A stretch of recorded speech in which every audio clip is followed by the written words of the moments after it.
E aí, hoje a gente vai mergulhar nas origens de uma profissão que, olha, define muito do nosso mundo hoje, a consultoria. E para isso, a gente vai ter que voltar lá para a Grécia Antiga e conhecer os primeiríssimos professores pagos da arte de convencer, os sofistas. Essa talvez é a pergunta de US$ 1 milhão, né? É a pergunta que move a história. E num lugar muito específico, numa época muito específica, a resposta para isso era surpreendentemente direta. Vamos imaginar a cena. A gente está em Atenas, no século V a.C. Uma ideia completamente nova e radical. A democracia está virando tudo de cabeça para baixo. E com essa novidade toda, surge um novo jeito de chegar ao topo. Exatamente. Na democracia de Atenas, o poder não vinha mais do berço, da força bruta. Vinha da sua lábia, da sua capacidade de convencer milhares de outros cidadãos usando só a força das palavras. Então, esse sistema político, que era único no mundo naquela época, acabou criando uma necessidade que ninguém nunca tinha tido antes. E claro, com uma nova demanda, surge um novo mercado. O centro de tudo era a Assembleia. Pensa só, qualquer cidadão podia levantar a mão e propor uma lei, ou até mesmo levar a cidade para uma guerra. O sucesso dele dependia de uma única coisa: ser bom de papo suficiente para convencer a maioria no debate que vinha depois. E é aqui que a coisa fica interessante e um pouco perigosa. A persuasão era mais importante que a verdade. Não importava muito se os fatos estavam do seu lado. Se o seu oponente era mais eloquente, mais convincente, ele ganhava. O poder estava todo na retórica.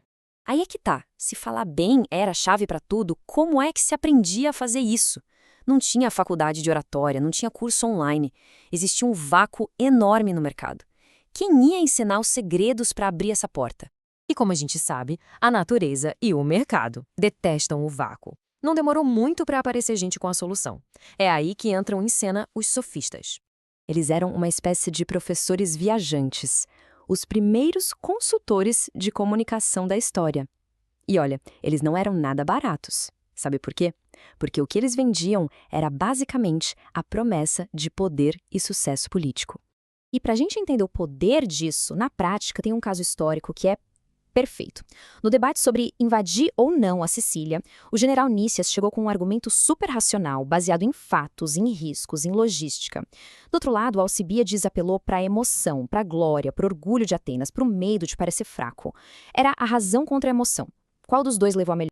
Pois é, a Assembleia foi na onda do Alcibiades. E o resultado? A expedição foi um desastre militar completo, um dos piores da história de Atenas, e a cidade nunca se recuperou totalmente do golpe. A persuasão venceu a verdade e as consequências foram terríveis. Depois de um trauma desses, a ficha caiu para toda a família rica de Atenas. Ficou claro que pagar caro pela educação de retórica de um filho não era mais um luxo, era uma necessidade absoluta para sobreviver e, quem sabe, ter sucesso no jogo político. Tá, mas o que exatamente esses mestres ensinavam? Qual era o produto deles? É bom saber que eles não eram todos iguais.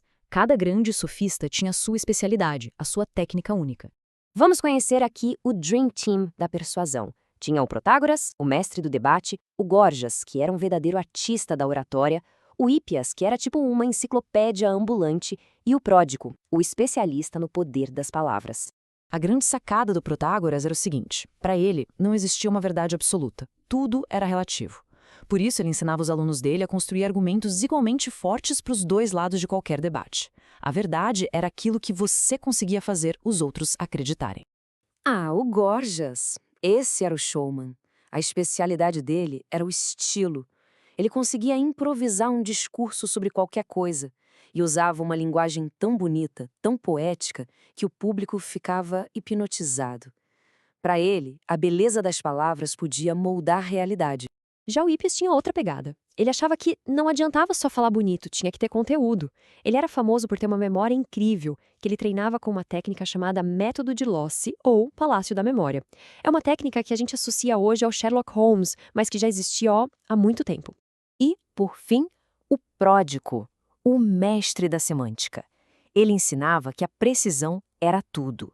A diferença sutil entre palavras como coragem e ousadia, por exemplo, podia ser o que decidia um debate. A palavra exata era a arma mais poderosa. Mas é claro que nem todo mundo em Atenas comprava essa ideia. Todo esse sucesso dos sofistas veio junto com uma baita controvérsia. Muita gente via eles como uma ameaça aos valores da cidade e até mesmo a busca pela verdade. As críticas eram pesadas. Primeiro, eles transformaram o conhecimento em mercadoria, cobrando uma fortuna. Segundo, o foco deles era a vitória a qualquer custo, não em achar a verdade. Terceiro, eles defendiam que a verdade é relativa, o que importava era convencer. E o mais perigoso de tudo, as ferramentas que eles ensinavam podiam ser usadas para defender qualquer causa, até as mais injustas. E essa tensão toda entre a arte de persuadir e a busca pela verdade não ficou perdida lá na Grécia Antiga, não. Na verdade, o legado dos sofistas está mais vivo do que nunca. É só a gente olhar em volta.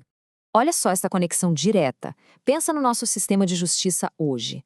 A necessidade de um profissional para convencer um júri ou um juiz, o treinamento formal nas faculdades de direito, a promessa de sucesso na carreira, a estrutura é praticamente a mesma.